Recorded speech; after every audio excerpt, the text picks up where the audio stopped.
요지는 다 말씀을 드렸어.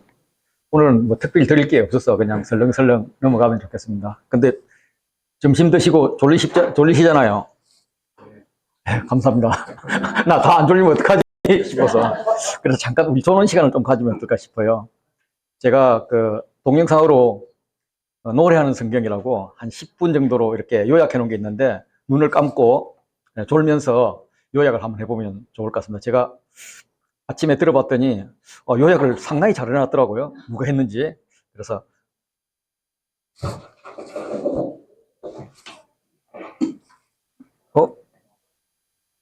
잠깐만요. 이 왜 이렇게 소리가 안 나지?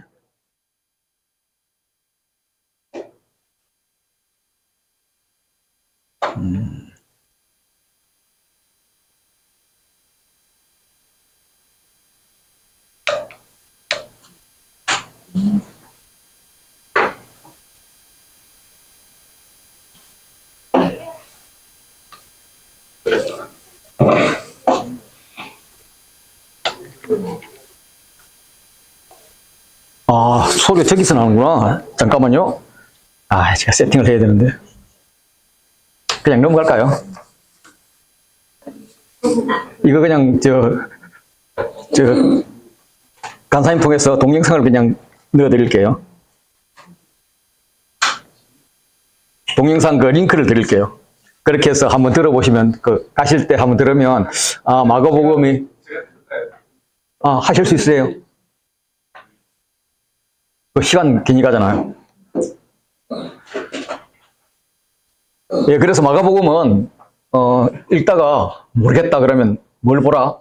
1장 1절을 보라. 그걸 상기합니다. 마가복음을 하다가 나는 이거는, 도저히 아무리 주님 말씀이지만 난 못 따라 하겠어. 그러면 1장 1절을 보는 겁니다. 그렇게 상기하면서 우리가 믿음을 세워가면 될 것 같습니다.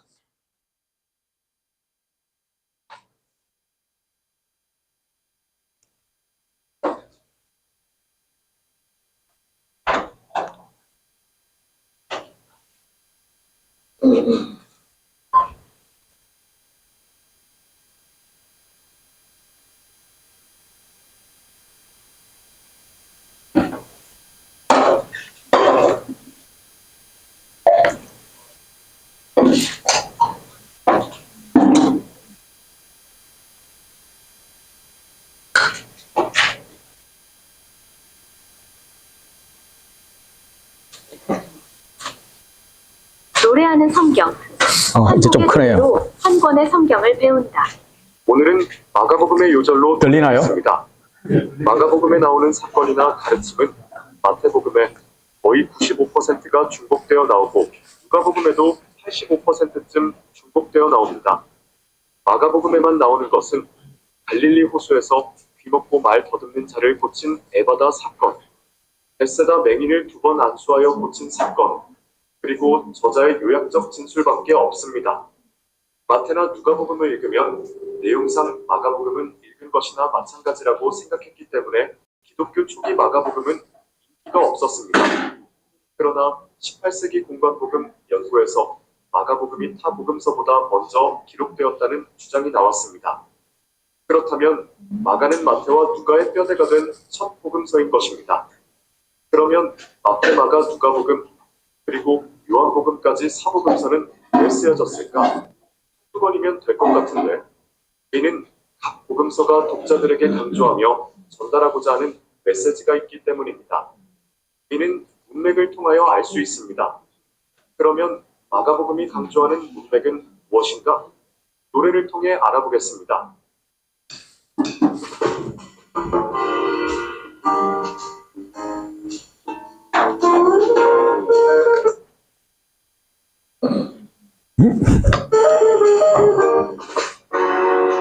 차가운 곳에 섬김받음아니라 우리 10장 45절요. 우리 외워야 되는 겁니다.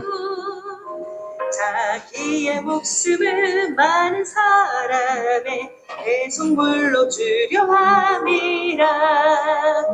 열려라. 마태복음에 나오지 않는 에바다입니다. 예수님이 누군지 알라. 하나님의 아들 예수 그리스도는 복음의 시작이라. 더러운 귀신들도 예수님을 보고서 하나님의 아들이라 이라 외쳤네. 백부장도 말하길 이 사람은 진실로 하나님의 아들이었다. 열려라 에바다. 예수님이 누군지 알라. 하나님의 아들 예수 그리스도는 복음의 시작이라.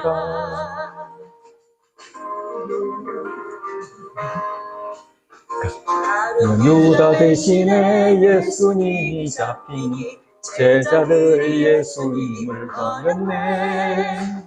한 청년이 예수를 따라가다 잡히니 벗은 몸에 도망하니라. 열려라 에바다. 예수님이 누군지 알라. 하나님의 아들 예수 그리스도는 복음의 시작이라. 좋은 연인들 무덤으로 달려가 예수님의 부활하기 하거니 혹시 놀라 떨면서 무덤에서 도망쳐 아무 말도 하지 못했네. 열려라 에바다. 예수님이 누군지 알라. 하나님의 아들 예수 그리스도는 복음의 시작이라.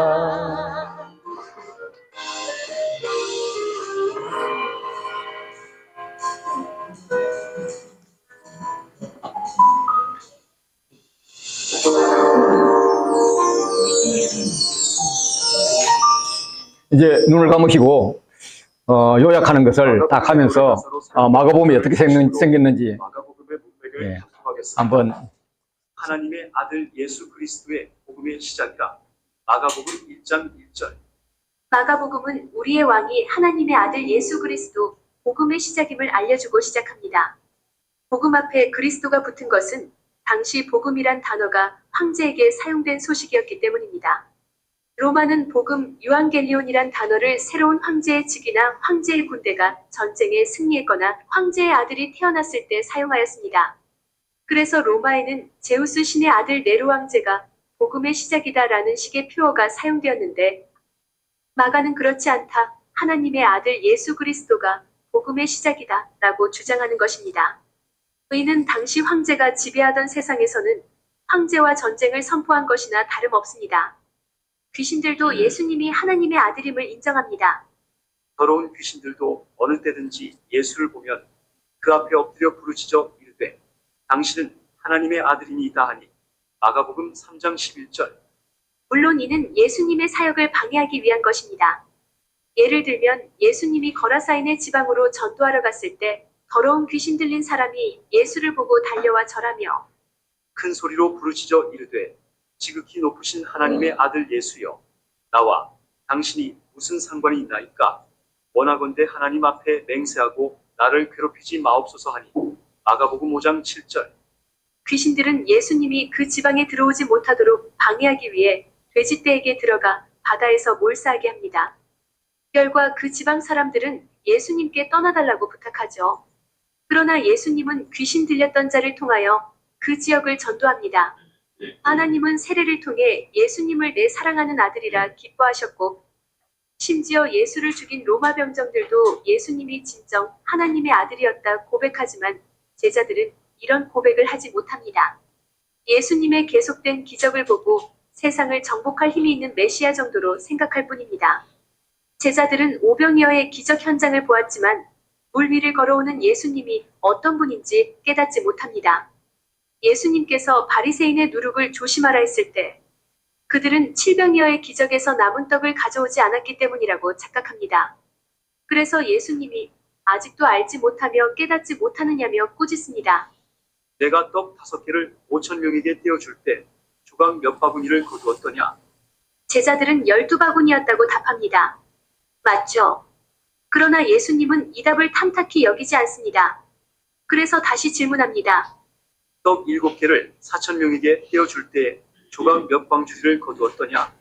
제자의 대답은 7광줄이었다고 정확하게 말하지만 예수님은 아직도 깨닫지 못하느냐시며 정답이 아니라고 말씀하시는 것입니다. 이 이야기는 교차되고 구조로 되어 있는데 그 중심에 에바다 이야기가 있습니다. 하늘을 우러러 탄식하시며 그에게 이르시되 에바다 하시니 이는 열리라는 뜻이라. 마가복음 7장 34절. 예수님은 그들의 영적인 눈이 열릴 것을 원합니다.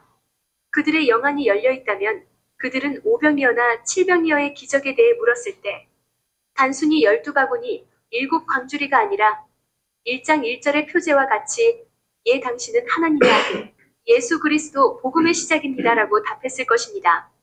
예수님이 맹인을 2번 안수하여 고쳐주신 특이한 사건 후에 제자들에게 나를 누구라 하느냐 묻습니다.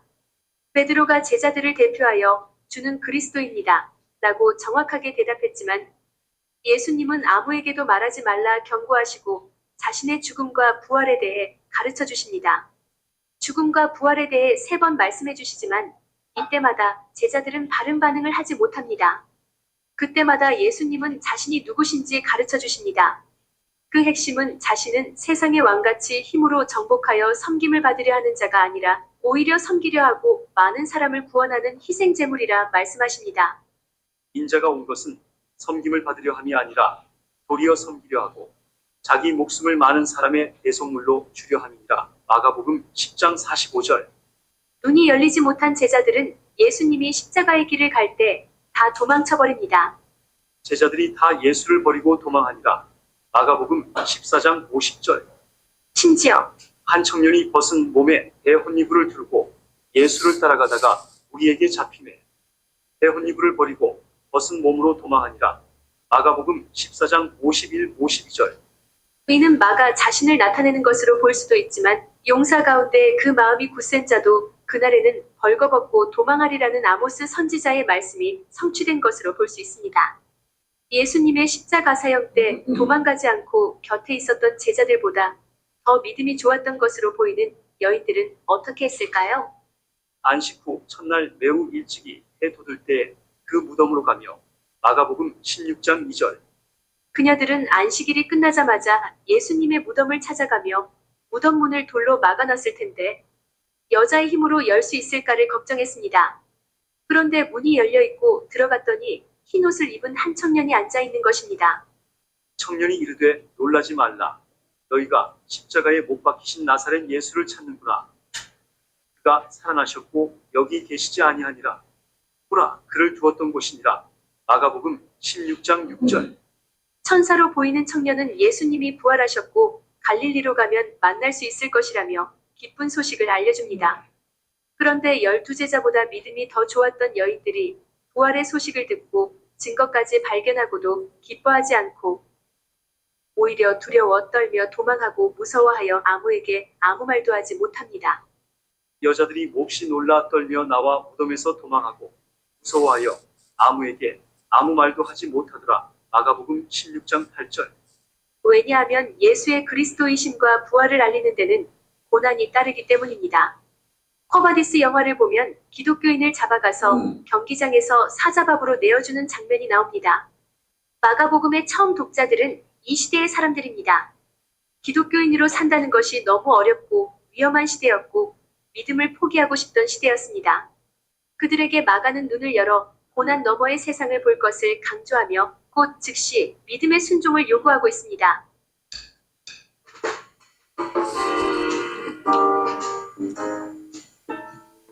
한번 더 들으실래요? 그냥 끝일까요? 인자가 온 것은 섬김 받음아니라 도리어 섬기려 하고 자기의 목숨을 많은 사람의 대속물로 주려 함이라.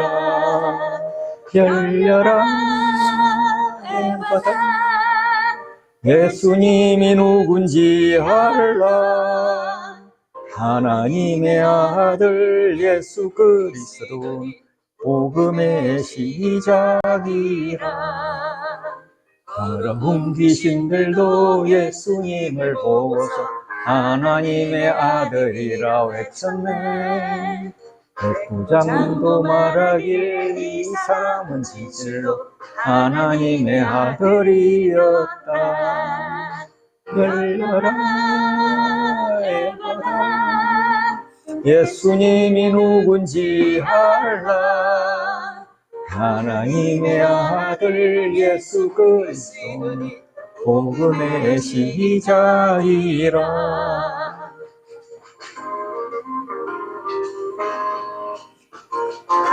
유다 대신에 예수님이 잡히니 제자들이 예수님을 버렸네. 한청년이 예수를 따라가다 잡히니 벗은 몸에 도망하니라. 열려라 에바다, 예수님이 누군지 알라.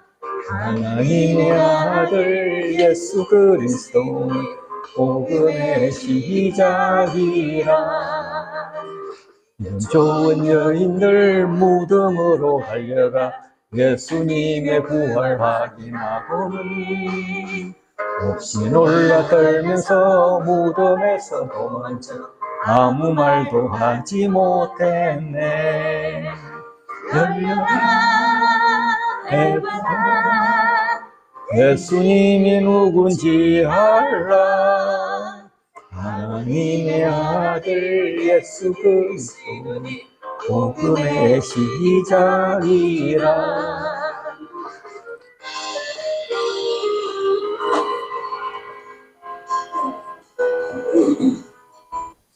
예, 긴 시간 수고하셨습니다.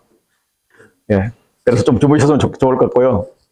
그래서 1장 1절부터 시간 되는 대로 차근차근 보도록 하겠습니다. 지금부터 이제 이 문맥 정도만 알면은 그다음부터는 내가 얼마나 시간을 투자하느냐, 얼마나 더 묵상하느냐, 그거인 것 같습니다. 그래서 성경을, 개요를 알고 났다면은 그다음부터는 후루룩 읽는 것이 아니라 정말 성경이 뭐라고 말씀하시는지를 내가 찾아가면서 보는 게 맞습니다. 그래서 구태여 교차대꾸 찾으려고 애쓰지 마시고요. 그냥, 반복 찾으시고, 비교 대조 찾으시면은 한 10년 반복 찾다 보면 교차듣고 그냥 눈에 그냥 들어옵니다. 예, 그런 상태가 되기를. 이거는 그냥 웃어 넘길 거 아닌데 진짜로 해야 되는데. 예, 그렇습니다. 예, 1장 1절은 마가는 예수 그리스도를 하나님 아들이자 새 창조를 여는 그런 이제 복음의 시작이라고 선포하면서 복음서를 시작합니다. 예수라는 단어가 이제 여호수아, 예수와의 줄임말이잖아요. 여호와가 구원하신다 이런 뜻이죠. 그리스도는 기름 부음을 받은 자, 즉 메시아를 이야기를 합니다. 그리고 시작은 태초에 하나님이 천지를 창조하시니라.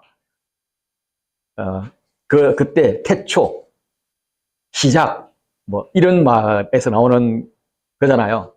그래서 하나님의 첫 창조의 버금가는 일이 지금 일어나고 있다 하는 것을 선포하면서 이제 시작하는 것입니다.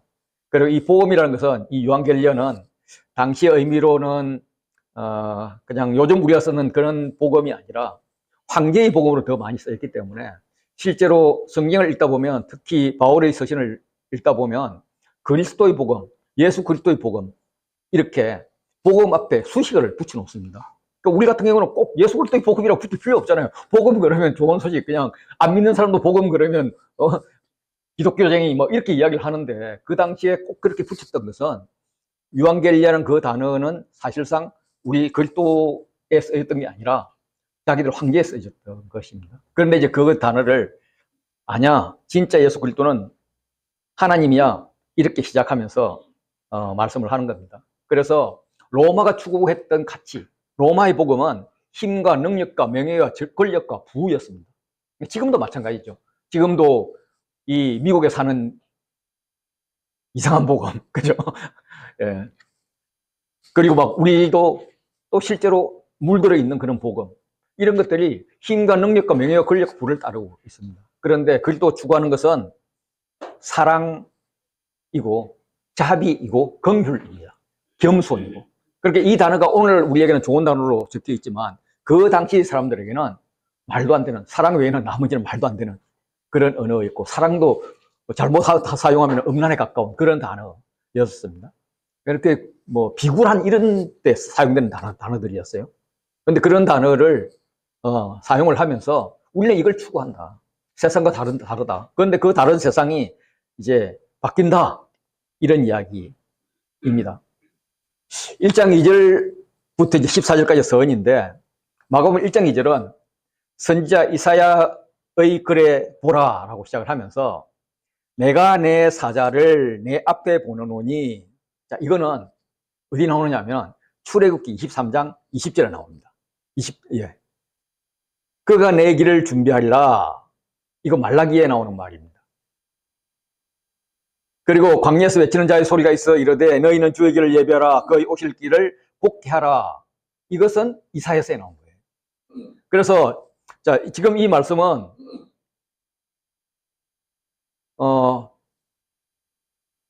분명히 이사야의 글에서 이야기했다고 하지만은 실질적으로는 이사야의 글뿐만 아니라 말라기와 출애굽기에서 가져온 단어를 종합해가지고, 물론 핵심은 이사야서 말로 통하겠죠. 그렇게 한 것입니다. 좀 이상하죠. 일단 길이란 단어가 많이 나오잖아요. 그래서 그 길이란 단어가 많이 나오는 것은 향후 예수님이 가시는 길을 마가가 지금 보여줄 거예요. 그러면서 그 길을 따라가는 제자들이 가는 길을 보여줄 거예요.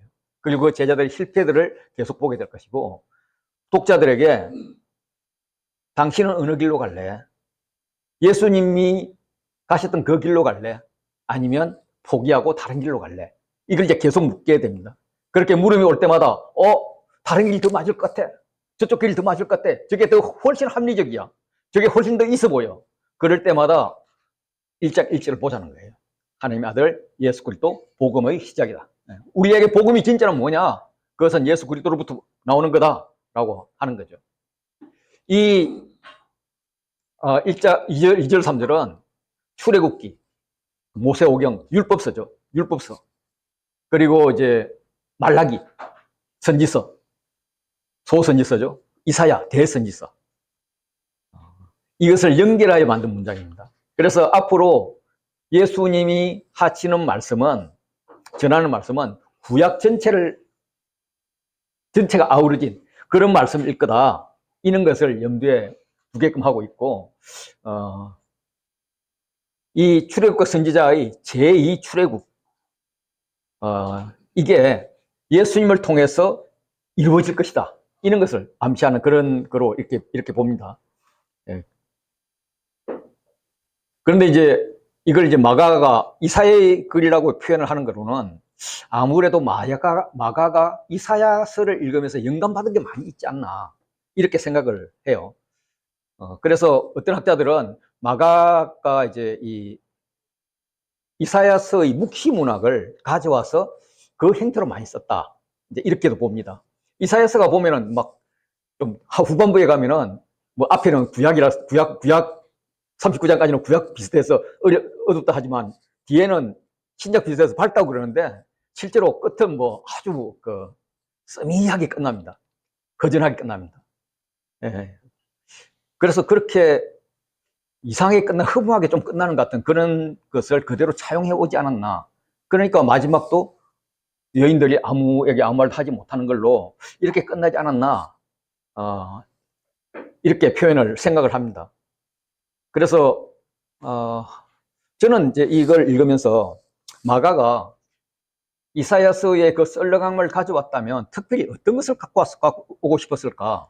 결국 예수 그리스도를 표현하는 건데, 그러면 여호와의 종의 노래, 이사야에 나오는 종의 노래를 가지고 오지 않았을까? 그런 생각을 많이 해봤습니다. 그 종의 노래를 읽으면, 특히 52장을 읽으면 놀라는 게 두 번 놀라는 게 나와요. 두 번 놀라는 게 뭐냐면, 먼저 놀란 것은 메시아라는 분이 이 땅에 와가지고 아주 처참하게 상하는 그런 모습이 너무나 놀라운 거예요. 그러니까 우리는 뭐 예수님이 십자가 이러니까 일반적이지만은 이사야를 처음 읽는 사람들은 전에 분명히 메시아를 이야기하는 건데, 전에 그 모양이 타인보다 상하였고 그의 모습이 사람들보다 상하였으므로 마른 사람이 그에 대해서 놀랐거니와 이렇게 표현을 한단 말이에요. 깜짝 놀라다는 거예요. 너무나 놀랍다라는 거죠. 예. 어떻게 메시아가 저럴 수가 있어. 그런데 그 다음이 뭐냐면 그분이 부활한다는 거예요. 그가 사람들을 놀라게 할 것이며 왕들이 그로 말미암아 그 입을 봉하리니 이는 그들이 아직 그들에게서 전파되지 아니한 것을 볼 것이요 아직 듣지 못한 것을 깨달을 것임이니라. 죽었는데 그가 부활하면서 구원이 일어나더란 거예요. 야, 이렇게 세상에 깜짝 놀라 있어 보지도 못한, 들어보지도 못한 이런 일이 어떻게 일어나나, 이제 이런 표현인 거죠.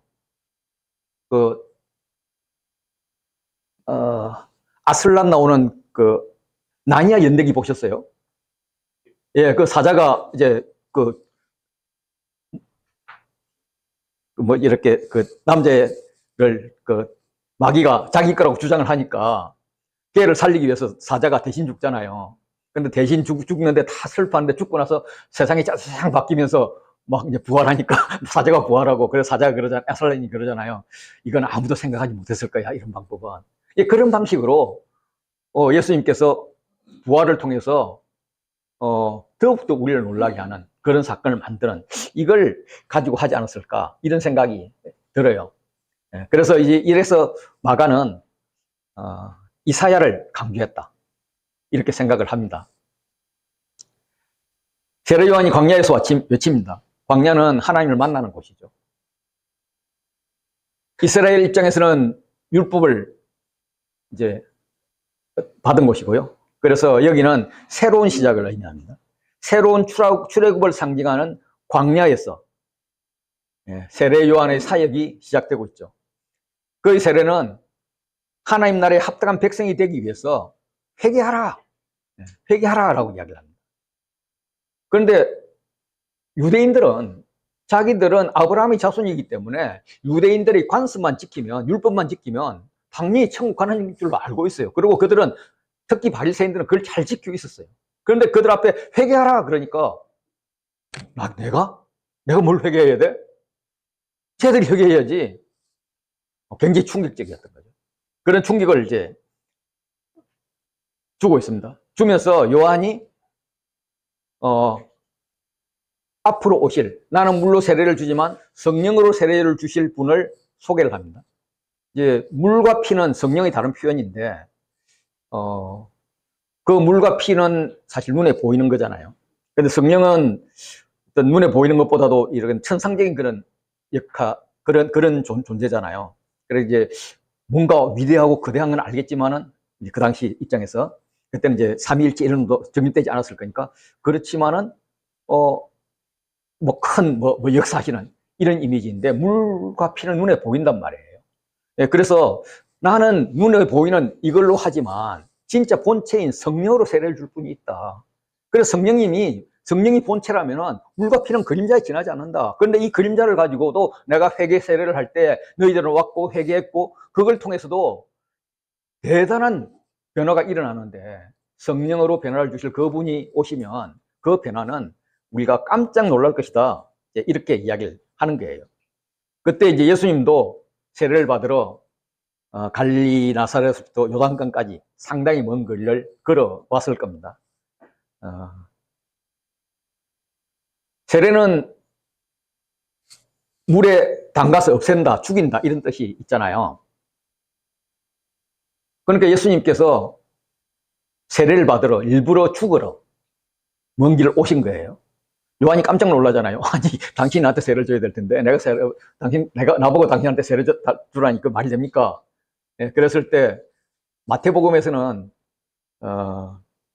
우리가 하나님의 의를 위해서 이게 하는 게 마땅하다 이렇게 이야기를 해서 받도록 하죠. 예, 그래서 예수님은 하나님의 구속사를 완성해 가는 데 있어서 죽음을 택하면서 의를 추구하는 이런 과정을 지금 거치고 있습니다. 예수님께서 물에 들어갔다가 푹 잠겼다가 이제 올라오시죠. 이거는 출애굽에서 홍해를 걷는 그 사건, 그것을 우리가 표현한다고 그렇게 이야기를 하지 않습니까? 바울도 고린도전서에서 그렇게 표현을 했고요. 그래서 물에서 올라오니까 하늘부터 성령님이 반겨주시죠. 예, 성부, 성자, 성령이 그 세례의 현장에 같이 있습니다. 예수님은, 성자 예수님은 세례를 받으시고, 성령 하나님은 비둘기 같이 내려오셨고, 그 위에서 하나님께서 소리로 말씀을 하시죠. 성령이 비둘기 같이 내려왔다는 것은 창세기의 창조를 연상을 해요. 성령님이 수면 위를 이렇게 운행하시는 이런 모습, 아니면 노아 홍수 때 이렇게 비둘기를 날려보내는 이런 모습, 이것과 같이 연상하면서 이 신약 시대는 또 다른 창조, 새 창조를 하시는구나, 이런 이미지를 우리에게 가져다 줍니다. 동시에 이제 이 메시아 사역을 위해서 성령이 내려오셨다는 것이고요. 하늘부터 소리 나는 것은 이는 내 사랑하는 아들이라 내가 너를 기뻐하노라 라고 합니다. 내 사랑하는 아들이라는 것은 시편 2편에 나오는 거죠. 그리고 사무엘하 7장 14절에도 나오잖아요. 그렇게 이제 나오면서 하나님께서 이제 말라기 선지자에게 말씀하신 이후 지금 400년 동안 침묵을 하다가 성부 하나님께서 하신 첫 말씀은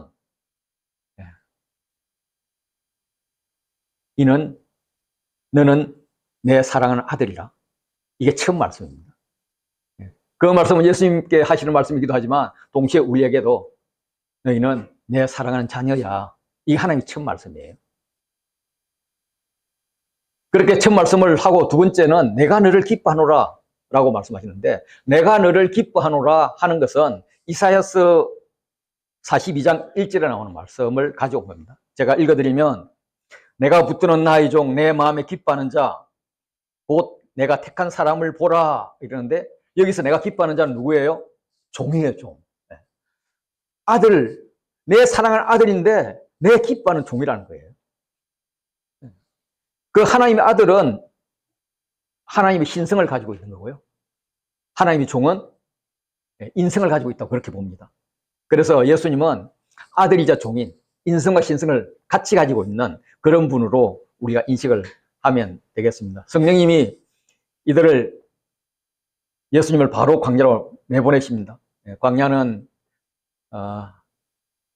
40일은 준비, 시험, 연단 뭐 이런 것을 의미하죠. 또 심판과 재창조를 의미하는 이런 거고, 이제 모세가 십계명을 받을 때도 40일. 엘리야가 갈멜산에서 이렇게 승리를 하고 나서 이세벨에게 그냥 실망을 해가지고 쫓겨났을 때도 그때 광야길을 40일 갔죠. 그 40일 동안 예수님께서 광야길로 있습니다. 재미있게 나중에 변화산에서 그 40일을 경험했던 분들이 만나잖아요. 이렇게 이제 진행이 되는데, 저희는 이제 공부를 이렇게 해요. 이거 한번 읽어보세요. 5분간 시간 드릴게요. 여러분 할 건 아니니까. 하면은 막 그냥 지로무 강사 물러나라 그러실 것 같은데.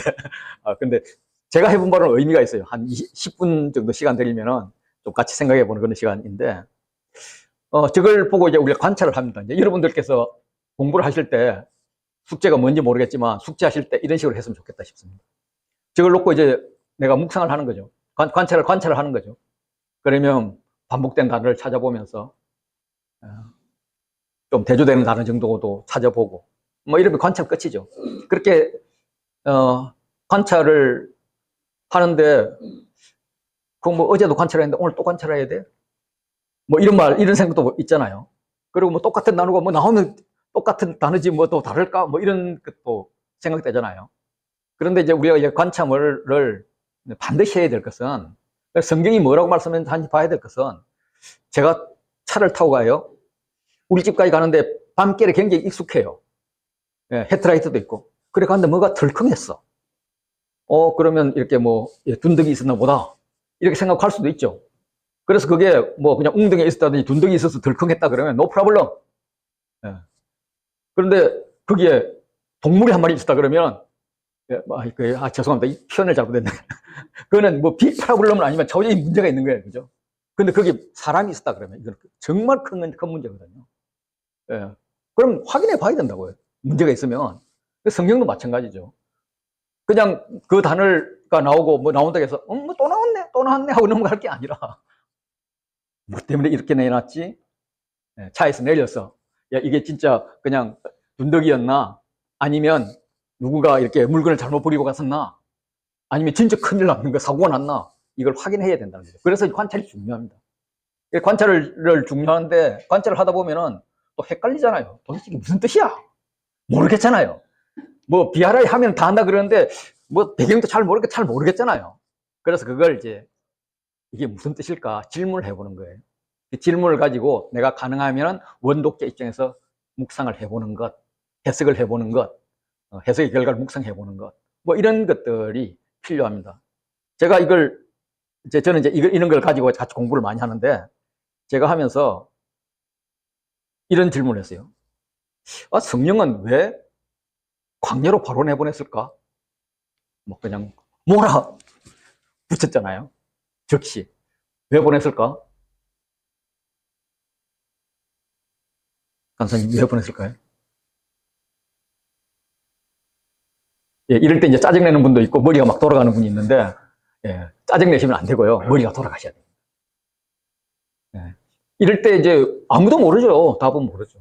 답은 모르지만은, 내가 생각했던 것들이 오늘 생각과 내일 생각과 모레 생각. 혹시 소그룹에서 나온다면 소그룹에서 네 생각과 내 생각을 일모으면은 굉장히 중요한 좋은 답들이 나와요. 제가 하나를 소개해 드리면, 광야는 이제 에레모스입니다. 여기에다가 장소를 더하는 곳이라는 단어를, 장소를 더하는 단어, 토포스를 더하면은 이게 에레모스 토포스는 한적한 곳이에요. 한적한 곳 하니까 예수님하고 같이 기억이 나죠. 생각이 나죠. 그래서 이 광야는 선지자의 자리이고 하나님의 말씀이 선포되는 것이고 동시에 사탄의 시험 자리라는 겁니다. 그래서 하나님과 교제하면서 자신의 정체성을 세워가는 장소가 광야이고 그래서 우리 전도 여행을 광야 훈련이라고도 그렇게 표현을 하거든요. 그래서 이걸 우리 음성 듣기에 비유를 하면은 성령님이 예수님을 이끌고 광야로 가요. 다시 말해서 성령 충만한 상태로 광야를 보내는 거예요. 그래서 성령 충만하면 이제 하나님은 영이시니 그 영이신 하나님과 나 성령 충만한 내가 소통이 이제 되잖아요. 그래서 하나님께서 음성이 와요. 근데 이 하나님의 음성이 들을 때 내 생각도 그냥 그 자리에 그대로 있는 거예요. 근데 이 사탄이라는 놈이 자기 생각도 집어넣잖아요. 그렇게 집어넣으니까 이제 내 마음속에 하나님 음성, 내 생각, 사탄 음성 이런 게 있으니까 제가 그것 중에 분별을 해야 될 거 아니에요. 그래서 우리가 그 하나님 음성 듣는 그 조이 도우슨의 그거에 의하면 이제 성령 충만 다음에 그 다음에 사탄 대적을 하면서 사탄을 물리치고 이제 내 음성을 내려놓지 않습니까? 그러면 광야에서 그렇게 잠잠히 기다리면서 하나님의 음성을 듣기 전에 먼저 사탄 대적을 하는 거죠. 그래서 사탄 대적을 하는데 마가는 급해. 너무 급하기 때문에 야 사탄 대적 끝났어. 그리고 나 사이가러 가야 돼. 이렇게 이제 급하게 이야기하는데 누가나 마태복음을 보면은 그 중에서 많은 그 시험을 받았는데 그 시험 중에서 대표적인 게 먹음직하고 보암직하고 또 지혜로 먹게 할 만큼 탐스러운 그런 거야. 그거 사람들이 잘 못 이겼어. 근데 예수님은 이걸 이렇게 이겨내, 말씀으로 이겨내 하는 이런 모범을 보여주시잖아요. 그래서 이제 그런 모범을 보여주기 위해서 광야로 데려간 게 아닌가. 그래서 그것을 이제 해결을 하고, 예수님이 이제 사역으로 들어갔다. 다시 말해서 복음의 시작으로 선포를 한 다음에 세례를 통해서 하나님의 의를 이루었다면, 그 다음에는 내가 하나님의 자녀라는 확실한 정체성을 가지고 광야로 가서 하나님과 교제하는데 사탄이 방해하니까 그 사탄을 말씀으로 이김으로써 이제 시험을 통과하고 승리해서 그렇게 나오는 이런 건데 이 과정에서 예수님은 그게 쉽지 않았다. 그래서 예수님은 알기 때문에 나는 죽으러 간다. 죽기를 각오하고 간다. 죽으면 죽으리라. 이렇게 간다면은 성부 하나님께서는 내 아들 멋져. 파이팅! 이렇게 했을 거고 성령님은 그래 죽을라 그러면 안 죽어. 죽으려고 났으면 안 죽어. 이렇게 하지 않았을까 이런 생각을 했습니다. 그 자리에 들짐승이 함께 있죠. 이 들짐승은 마가복음의 독자들의 삶이 광야라면 그 광야에 들짐승이 같이 있는 그런 상황일 겁니다. 물론 뭐 들지도 들짐승이지만 이 들짐승 같은 이 나쁜 놈들이 나를 호시탐탐 노리고 있는 그런 상황이었을 것입니다. 이런 것들을 미리 맛보여주면서 이야기하기 위해서 가지 않았을까? 뭐 이렇게 해석을 하는 거죠. 괜찮죠, 그죠? 제가 한 게 아니고 모여서 이야기를 한 걸 주워 모으다 보니까 그런 거예요. 예, 그런 것들을 여러분들이 이제 매일 묵상을 하실 텐데, 뭐 생명의 삶을 가지고 하든지 매일 성경을 가지고 하든지 아니면 자체 일정을 갖고 하든지 그걸 하는 것을 뭐 2, 3년 해가지고는 마가복음은 한 번밖에 기회가 안 오죠. 근데 한 20년 하면은 한 4, 5번 마가복음을 묵상할 기회가 오거든요. 그럼 그때 생각했던 거, 지금 생각했던 거 한 4, 5년 모으면 굉장히 좋은 그런 묵상거리가 될 거라고 믿습니다. 저는 그렇게 하고 있습니다. 부러우시면 따라 하십시오. 별로 안 부러운가 봐. 야, 부러워야 되는데. 예. 제 성경 자료 많아요. 20년 이상 모아놔가지고요. 그래서 강의하겠다고 이제 강의를 꼭 이런 데서 할 거 없고요. 교회 가서 주일학교에 애들 4-5명 모아놓고요. 그때 10분짜리 강의 갖고 와서 강의하고 그렇게 오세요. 그런데 자료 필요하다 그러면 저한테 카톡 주세요. 그러면 제가 무료로 감사하며 때로는 이렇게 선물까지 합해서 보내드릴 수 있습니다. 자, 갈 사역으로 넘어가 보겠습니다.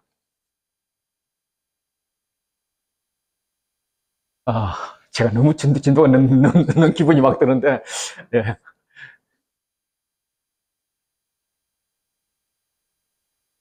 네, 이렇게 하다가 후룩 떼어놓고 하다가 후룩 떼어놓고 이렇게 하시죠.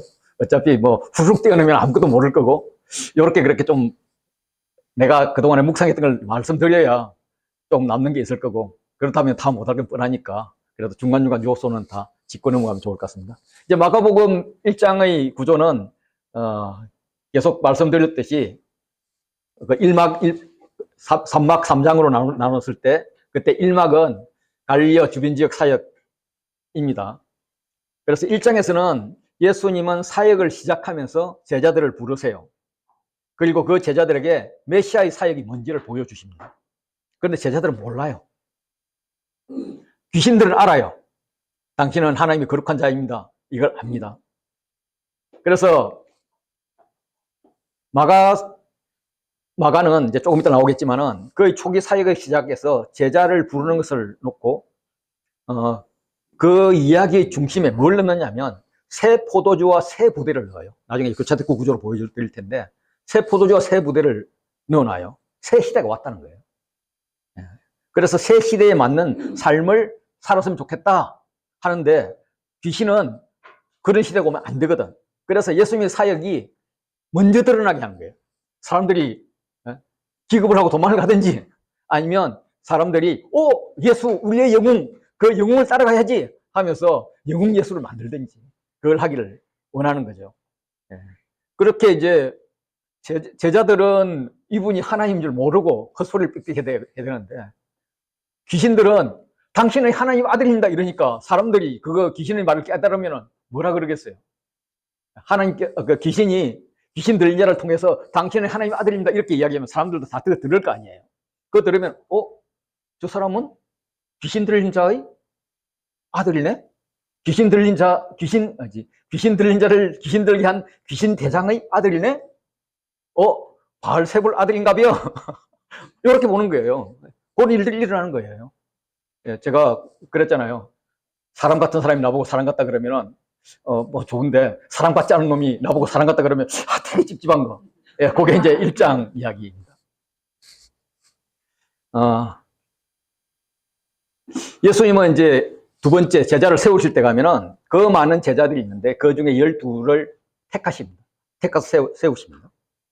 목적은 뒤에 이제 파송할 것이죠. 세상으로 파송하기 위해서 하는데 예수님은 계속 배척을 받아요. 그래서 이제 4가지 비유를 가지고 마가복음에 나오는 유일한 비유죠. 그 비유를 가지고 하나님 나라가 어떤 것인지를 가르쳐 주세요. 그리고 내 비유에 이어서 내 기적을 통해서 예수님이 어떤 분인지 그걸 가르쳐 주세요. 그래도 제자들은 여전히 몰라요. 그리고 이제 세 번째 제자들을 파송함으로 시작하는데 예수님께서 하셨던 고치시고 가르치시고 전도하는 이것을 제자들이 할 수 있게끔 기회를 줘요. 근데 이게 따라서 해보니까 세상적으로도 너무나 성공적이었어. 그래서 헤롯이 그걸 보고 옛날 생각을 하는 거죠. 막 두려움이 오는 거예요. 많은 사람들이 예수님을 따라요. 그때 이제 오병이어 헤롯의 잔치 두 개를 비교를 하면서 예수님이 어떤 목자이신가, 세상의 왕들과는 어떻게 다른가, 이걸 이제 계속 보여주는 거죠. 그래서 이제 에바다 떡 이야기를 하면서 그 1막의 마무리에 베세다 맹인을 이제 안수해서 놨는데, 보통 같으면 그냥 한 번 안수하면 되는데, 안수까지도 필요 없죠. 눈 떠라 하면 되는데, 두 번 안수해서 놨는 것으로 막을 내려요. 그게 이제 1막 이야기입니다. 제자들을 부르신 이야기를 보면은, 요한이 잡힌 후에, 요한이 사역이 비로소 끝났어요. 예수께서 갈릴리에 오셔서 하나님의 복음을 전파하면서 사역을 시작합니다. 요한복음에는 세례 요한과 예수님이 같이 사역을 했던 기간이 나오는 것 같아요. 나와요.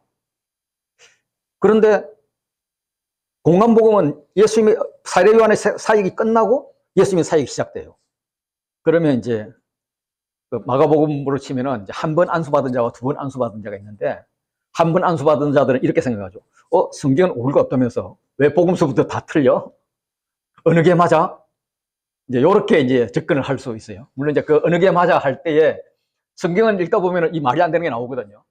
그러면 성경이 틀렸어, 이런 것들이 나와요. 그럴 때에 내가 성경이 틀린 것 같아. 그럴 때 내가 이해를 잘 못하고 있는가 봐. 내 세계관이 성경의 세계관과 다른가 봐. 요거를 알고 접근을 하면은 그건 괜찮아요. 예를 들면은 제가 옛날에 했던 게 아담에게 선악과를 먹으면 죽는다고 했어요. 그런데 여자가 선악과를 먹는데 안 죽어. 그러니까 그 선악과를 남자한테 또 주는 거예요. 먹는데 또 안 죽어. 하나님이 잡으러 오니까 도망가. 왜 안 죽지? 성경은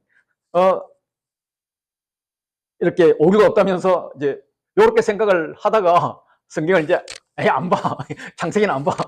다음으로 넘어가. 이런 생각을 했는데 이제 이렇게 기납적 성경을 이렇게 하다 보니까 그때는 내가 틀렸다. 내 세계관이 따라가지 못한다. 이걸 알게 그걸 인식이 되더라고요. 그래서 이제 다시 자세히 봤더니 그렇지. 사람은 육체의 생명도 있지만 영의 생명이 있지.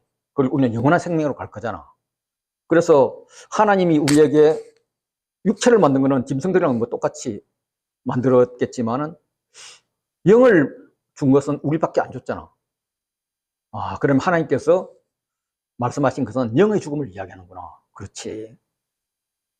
그가 선악과를 먹는 순간 영은 죽어버렸고, 그래서 하나님과 교통이 안 되고, 육은 바로 죽일 수 있는데 하나님께서 그래서 은혜를 베풀었어. 그래, 너는 한 1000년 정도 더 살아. 1000년 후에 죽을 거야. 우리 같으면 한 100년 정도 살아. 100년 정도 후에 죽을 거야. 요렇게 하셨구나. 이걸 이제 깨우친 거죠.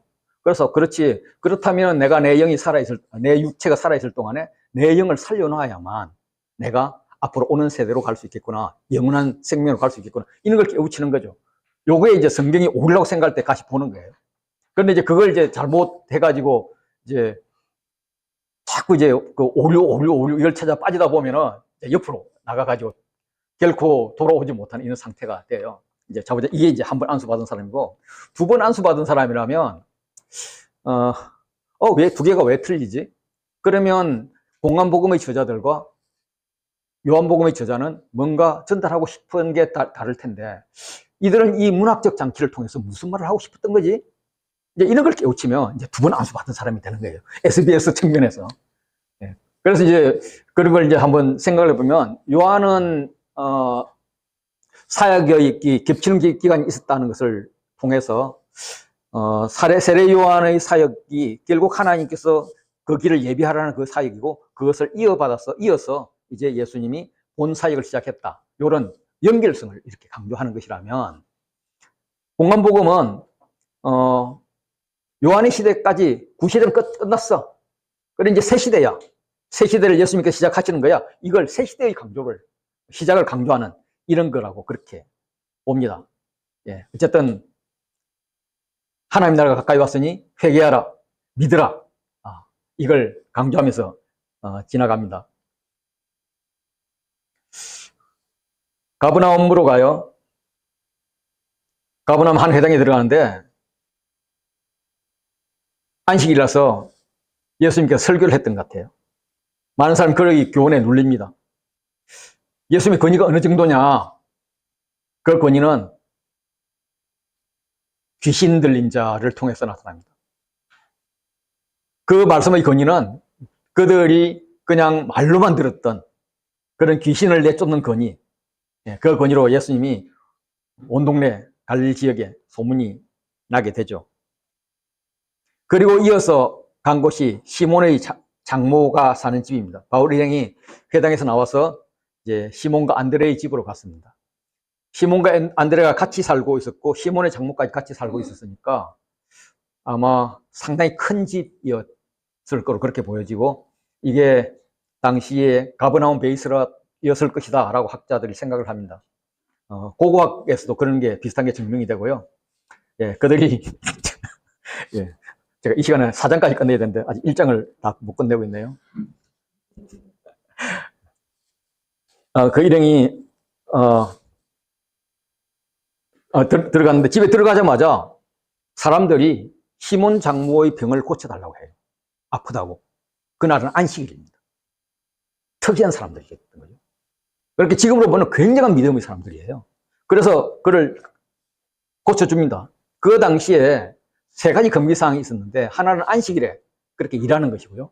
병 고치는 걸 포함해서 병 고치는 것도 이제 뭐 몸을 안 쓰고 그러니까 이게 지금 당장 고쳐주지 않으면 죽는 이런 거는 고쳐야 되는데 그냥 내일 고쳐도 되는 거는 고치면 안 되는 게 그 당시 법이었고요. 두 번째는 남자가 여자에게 손을 댄다? 지금도 마찬가지겠죠. 그죠? 남자가 여자한테 손을 댄다?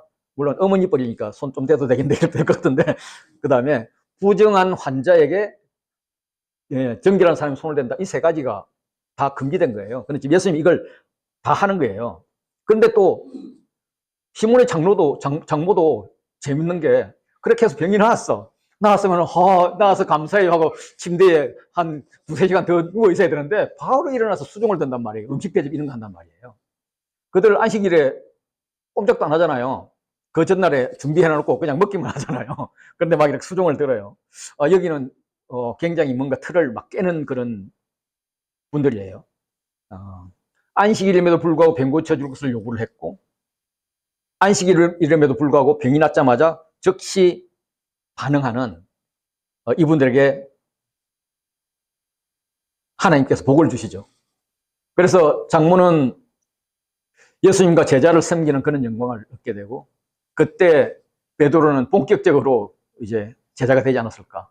물론 뭐 그 앞에서 따라다녔지만 그리고 아마 그날 베드로의 아내가 사역자가 된 게 아닌가 이렇게 생각을 합니다. 나중에 고린도로에 보낸 편지를 보면은 바울이 내가 게바의 같이 아내를 데리고 다닐 권위 없겠느냐 이런 걸 볼 때 고린도 지역에서 같이 사역을 했다 이렇게 보여지니까 그날은 그냥 가족의 구원뿐만 아니라 가족 자체가 사역자로 만들어지는 그런 특별한 날이었던 것 같습니다. 그렇게 해서 이제 안식일이 지나가고 해가 저물어 갔습니다. 해가 저물면 이제 안식일 다음 날이죠.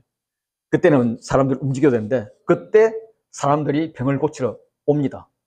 주님은 야 시몬 장모 봐 내가 이때도 고쳐줄 수 있다니까 나는 너희들 찾아다니는 내가 안식일마다 병 고치려고 찾아다녀. 그런데 사람들은 안식일을 피해서 오는 거죠. 이게 새 시대를 여는 분과 구시대에 아직 잡혀있는 사람들의 그 답답함이 그렇게 뭉쳐있는 겁니다. 그래서 이제 그걸 예수님이 깨세요. 이렇게도 깨고요. 중풍병자를 통해서도 깨고요. 예, 이렇게 해서 이 이야기들이 중풍병자 치유로 시작해서 또 3장 1절부터 6절도 안식일 병고침으로 그렇게 끝이 납니다. 그리고 그 앞에 제자들이 잘못하는 것에 대해서 시비를 걸어오죠. 그 시비를 걸어오는 것에 대해서 대답을 하면서 가운데 새 술은 새 부대에 새로운 시대가 왔다. 새롭게 시작되어야 할 시대가 왔다. 이렇게 이제 강조를 합니다. 예. 제가 이럴 때는 이제 나중에 마태복음 할 때 같이 공부하십시오. 뭐 이렇게 이야기를 하고 넘어가는데, 이제 마가복음에 유일하게 나오는 게 이제 유일하게 나오는 비유가 이제 씨 뿌리는 밭의 비유를 포함해서 그 등불 비유, 추수 비유, 계자씨 비유입니다. 자, 이 비유의 시사점은 일단 들으라 라고 하면서 이제 말씀으로 비유하는 거죠. 그래서 우리가 길가, 얕은 돌밭, 뭐 가시떨기, 좋은 땅 이런 거에 대한 해석은 뭐 다들 할 수 있죠. 다들 할 수 있는데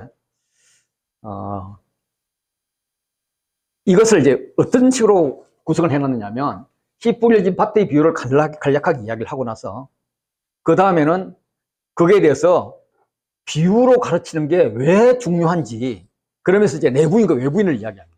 아무한테 이거 알려주는 거 아니야. 너희한테만 알려주는 거야. 이 비유는 선지자들 알고자 했지만 몰랐던 거야. 너희만 아는 거야. 이렇게 그 비유의 해석이 굉장히 중요하다고 이야기를 해요.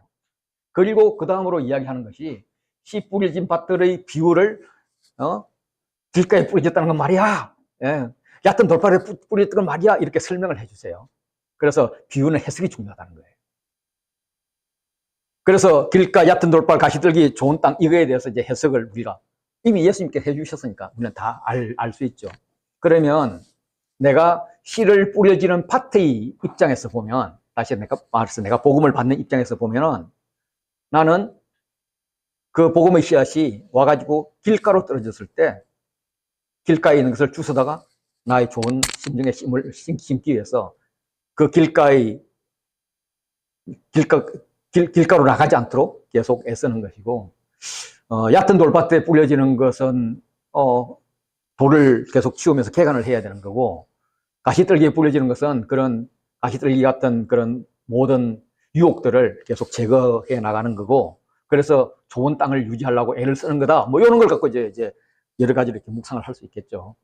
그러면 또 이제 여러분들은 어차피 이렇게 SBS 했다면 이제 사역자로 들었은 건데, 적어도 전도자로는 들었은 건데, 그럼 사역자 입장에서는 제가 3분만 더 쓸게요. 네. 사역자 입장에서는 내가 말씀을 뿌렸는데 길가에 뿌릴 수도 있어. 저분한테 뿌리는데 그게 돌밭일 수도 있어. 저분한테 뿌리는데 가시밭일 수도 있어. 그런데 어떤 분에게는 그게 좋은 땅이 되는 거예요. 그런데 그 수확이 4번을 뿌리는데 4번 중에 1번이 맞았는데 25% 수확이 아니라 4배 수확이 아니라 30배, 60배, 100배의 수확이 난다는 거죠. 그래서 그것은 기대하라 이런 메시지. 너가 길가에 뿌려진 게 길가로 갔다고 해서 실망하지 말라 이런 메시지가 될 수가 있겠죠. 복음서 비유 4개를 다 가지고 보면 구조가 어떻게 되느냐면요. 씨 뿌리는 밭의 비유에 대해서는 비유 이야기 해주고 그 다음에 듣고 깨닫는 무지 중요해 라고 이야기를 해줘요. 그러고 나서 비유에 대한 설명을 해줘요. 학교로 치면은 초등학생한테 하나하나 다 가르쳐 주는 것 같아요. 두 번째는 등불 비유를 해요. 그리고 헤아림의 법칙을 가지고 이거 듣고 깨닫는 거 무지 중요해 라고 해요. 해석은 안 해줘요. 이거 중요해? 해석은 네가 해? 중학교나 고등학교쯤 갔어요.